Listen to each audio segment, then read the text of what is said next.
नमस्कार साथियों, स्वागत है आप सभी का आपके अपने ऑनलाइन इंस्टीट्यूट निशांत ज्ञान के यूट्यूब प्लेटफॉर्म पर। मैं नितिन उपाध्याय आप सभी का स्वागत करता हूं, अभिनंदन करता हूं आज के अपने इस वीडियो पर। मित्रों, आज के वीडियो का टॉपिक आप सभी लोगों के विशेष मांग पर ही कुछ मित्र हमारे ऐसे हैं जो लगातार इस वीडियो की मांग कर रहे थे कि भैया आप इस वीडियो को जरूर से जरूर दीजिए। क्या आदर्श आचार संहिता का फर्क उत्तर प्रदेश में आने वाली कांस्टेबल की भर्ती पर पड़ेगा या नहीं पड़ेगा, इसके बारे में हम डिस्कस अच्छी तरीके से करेंगे और उम्मीद करेंगे यह वीडियो आपको पसंद आएगी। अगर वीडियो पसंद आती है तो लाइक करिएगा और चैनल पे पहली बार आते हैं सब्सक्राइब जरूर करिएगा, है ना। चलिए सबसे पहले हम बात करते हैं मित्रों, आप सभी लोग जानते हैं कि उत्तर प्रदेश में अगर आप कांस्टेबल बनने का सपना देख रहे हैं तो टेंडर इसका प्रकाशित हो चुका है, अर्थात अब यह आपको समझ में आ गई है कि भर्ती तो निश्चित आएगी। ठीक है, अब आपको यह समझ में आ चुका है कि भर्ती निश्चित रूप से आएगी, लेकिन यह भर्ती 50,000 52,000 का नहीं है, बल्कि यह भर्ती मात्र 26,380 पदों के लिए है। इसे आप सभी लोग अवगत हो गए होंगे। जब टेंडर प्रकाशित किया गया, टेंडर के प्रकाशन में स्पष्ट यह लिखा गया है कि परीक्षा जो है ऑफलाइन की जाएगी, ऑफलाइन परीक्षा होगी और इस परीक्षा में लगभग 20 लाख कैंडिडेट, ऐसा अनुमान लगाया गया है 20 लाख कैंडिडेट पार्टिसिपेट करेंगे। टेंडर प्रकाशित होने का मतलब यह होता है कि अब कंपनी को इनवाइट किया जा रहा है कि आप जो है मतलब कि कोई बड़ी कंपनी आएगी तभी ना वो इतने बच्चों की परीक्षा कराएगी, है ना। तो इसका जो लास्ट डेट रखा गया है टेंडर का वो 27 जनवरी रखा गया है। क्या आप लोग समझ रहे हैं कोई एक कंपनी इसका टेंडर भरेगी और वही कंपनी ले लेगी? नहीं, इसमें कई लोग फॉर्म डालेंगे जो उस योग्य होंगे, जो जिनकी उतनी बड़ी कंपनी होगी वो लोग फॉर्म डालेंगे, लगभग 10 लोग 5 लोग जितने लोग फॉर्म डालें। अब उसमें से किसी एक कंपनी को टेंडर दिया जाएगा, उसमें से सिलेक्ट किया जाएगा सरकार के माध्यम से। सरकार के माध्यम से नहीं, यूपीपी आयोग के माध्यम से गठित किया जाएगा, मतलब उसे टेंडर दे दिया जाएगा। तो यह 27 जनवरी तक इसकी प्रक्रिया होगी। 27 जनवरी तक लोग फॉर्म डालेंगे जो कंपनी वाले होंगे टेंडर के लिए, टेंडर लेने के लिए कि हम जो है परीक्षा करवाएंगे। एक महीना कम से कम, ध्यान रखिएगा, कम से कम 27 फरवरी तक यह प्रक्रिया चलेगी। अगर बहुत जल्दी होता है तो 27 फरवरी तक उनके हाथ में जो है टेंडर दे दिया जाएगा, भैया अब आप लीजिए। अब जो कंपनी टेंडर पाएगी वही कंपनी जो है फॉर्म विज्ञप्ति निकालेगी, वही कंपनी जो है परीक्षा करवाएगी।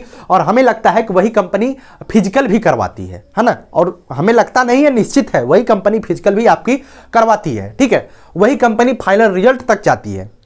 तो कंपनी का बहुत बड़ा महत्व होता है। तो अगर बहुत जल्दी होता है तब भी 27 फरवरी से पहले इस टेंडर इसका नहीं निश्चित हो पाएगा कौन व्यक्ति टेंडर पाएगा। और आप सभी लोग जानते हैं कि 6 जनवरी से उत्तर प्रदेश में, 7 जनवरी 8 जनवरी से उत्तर प्रदेश में क्या हो चुका है, उत्तर प्रदेश में आदर्श आचार संहिता लागू हो गई है। और आदर्श आचार संहिता लागू होने का मतलब यह है कि अब कोई भी नई विज्ञप्ति नहीं निकाली जा सकती है। निकाली जा सकती है नई विज्ञप्ति, ऐसा नहीं है कि निश्चित रूप से 100% अब कोई विज्ञप्ति नहीं निकाली जाएगी, निकाली जा सकती है। लेकिन इससे पहले आपको निर्वाचन आयोग से क्या लेना पड़ेगा, निर्वाचन आयोग से अनुमति लेनी पड़ती है। तो निर्वाचन आयोग से अनुमति लेने का रिस्क अब कोई नहीं लेने वाला है ना। हमें लगता है जिस तरीके के तौर तरीके राजनीतिक परिदृश्य हमारे उत्तर प्रदेश में चल रहा है, जिस तरीके का राजनीतिक उठापटक और राजनीतिक चीजें, राजनीतिक विधानसभा चुनाव को लेकर के मुद्दे तैयार हो रहे हैं, उस बीच यह नहीं लगता है कि आयोग इतने जल्दी करेगा, इतने जल्दी टेंडर अब पास हो जाएगा और इतने जल्दी कंपनी गठित करके विज्ञापन दे दिया जाएगा। ठीक है, तो कोई भी सरकार इस तरीके की नहीं चाहेगी। अगर इन्हें फॉर्म देना ही होता तो पहले दे दिए होते फॉर्म। अर्थात मतलब अब आप साफ है कि यह विधानसभा चुनाव के बाद ही विज्ञप्ति आएगी। यह विज्ञप्ति जब आएगी, आदर्श आचार संहिता किस पर क्या प्रभाव पड़ेगा, यह विज्ञप्ति नहीं आएगी। अगर आती है तो निर्वाचन आयोग से अनुमति लेनी पड़ेगी, निर्वाचन आयोग से अनुमति लेनी पड़ेगी। ठीक है, निर्वाचन आयोग से अनुमति लेनी पड़ेगी। और निर्वाचन आयोग से अनुमति लेने का काम जो है इतने जल्दी कोई सरकार नहीं करने वाली है, क्योंकि लोग अपने अपने राजनीतिक विधानसभा के चुनाव में व्यस्त हैं, है ना। और मैं आपको बता दूं विज्ञप्ति तब कब तक आ सकती है। नई सरकार का गठन जो है, हम 10 मार्च तक जो है नई सरकार आएगी। उसके बाद जो है 20 मार्च के पहले हमें लगता है, अर्थात आप ये समझिएगा 20 मार्च तक जो है नए मुख्यमंत्री साहब का, जो भी मुख्यमंत्री बनेंगे, हमें नहीं कह रहे हैं कौन मुख्यमंत्री बनेंगे, जो भी मुख्यमंत्री बनते हैं, चाहे नई सरकार होती है चाहे वर्तमान की सरकार होती है, तो एक बार पुनः उनका शपथ ग्रहण समारोह होगा और एक बार पुनः उनके कैबिनेट मंत्री बनाए जाएंगे। तो कैबिनेट मंत्री बनाए और शपथ ग्रहण समारोह जो है यह कब तक चलता रहेगा, नई सरकार का गठन जो है अप्रैल लास्ट तक यह चलता रहेगा। ठीक है, अप्रैल के लास्ट तक यह कार्यक्रम चलता रहेगा, क्योंकि उत्तर प्रदेश में जो है 403 विधानसभा सीट है और 403 का 15% लगभग 60 60 से 61 मंत्री उत्तर प्रदेश में बन सकते हैं और लगभग 50 मंत्री बनाए जाते हैं उत्तर प्रदेश में, है ना। आप सभी लोग इससे तो अवगत होंगे, लगभग विधानसभा सीटों के 15% लोग क्या होते हैं, मंत्री बनाए जाते हैं। तो यही उत्तर प्रदेश में भी होगा, 50-55 लोग मंत्री बनेंगे और काफी सारे जश्न मनाए जाएंगे उत्तर प्रदेश में। जब भी विधानसभा चुनाव, कोई भी विधानसभा चुनाव होता है, ऐसा होता है ना।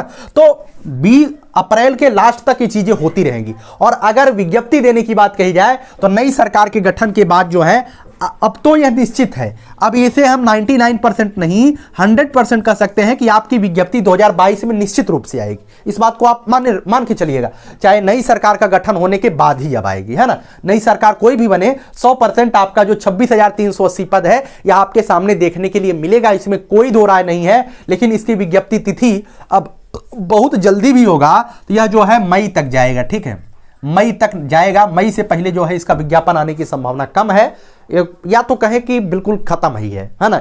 मैं सीधा सीधा कह रहा हूं, मई से पहले विज्ञापन आने की संभावना कम है। और शायद अगर सरकार को लगे कि इस विज्ञापन देने से मतलब कि युवाओं के प्रति संतोष की भावना जागृत होगी, तो लगता है कि अगर ऐसा हो जाता है तो बहुत बड़ी बात है, अति कृपा होगी युवाओं के ऊपर, जो युवा बेरोजगार हैं उनके ऊपर बहुत बड़ी कृपा होगी कि बहुत जल्दी अभी भर्ती आ जाए, है ना। लेकिन जिस तरीके की राजनीतिक परिदृश्य चल रहा है उससे आप भी अंदाजा लगा सकते हैं कितनी जल्दी विज्ञप्ति नहीं आने वाली है ना। तो मई में आपकी विज्ञप्ति आ सकती है। और अगर बहुत ही जल्दी आपका परीक्षा होने का प्लान बनेगा, अगर कंपनी बहुत बेहतर तरीके से काम करेगी, आयोग बहुत बेहतर काम करेगी, तो आपका परीक्षा जो है अब जो है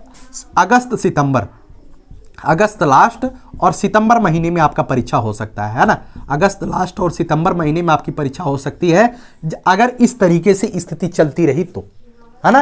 तो इस तरीके से आप सभी लोग समझ चुके होंगे कि अब आपकी परीक्षा जो है जुलाई से पहले, अगस्त से पहले नहीं होने वाली है। तब कुछ लोगों को लगेगा कि यार पढ़ाई लिखाई छोड़ देते हैं, अब अभी कुछ दिन के लिए ड्रॉप कर देते हैं, उसके बाद पढ़ाई करेंगे। तो यही आपकी सबसे बड़ी गलती होगी, है ना। विकल्प हमने एक लिखा है, विकल्प एक ही है मिशन सफलता।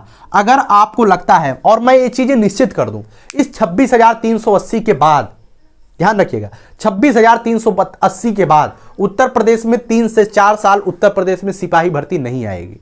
सिपाही भर्ती बहुत ही मुश्किल है कि उत्तर प्रदेश में कोई कांस्टेबल की भर्ती आ जाए।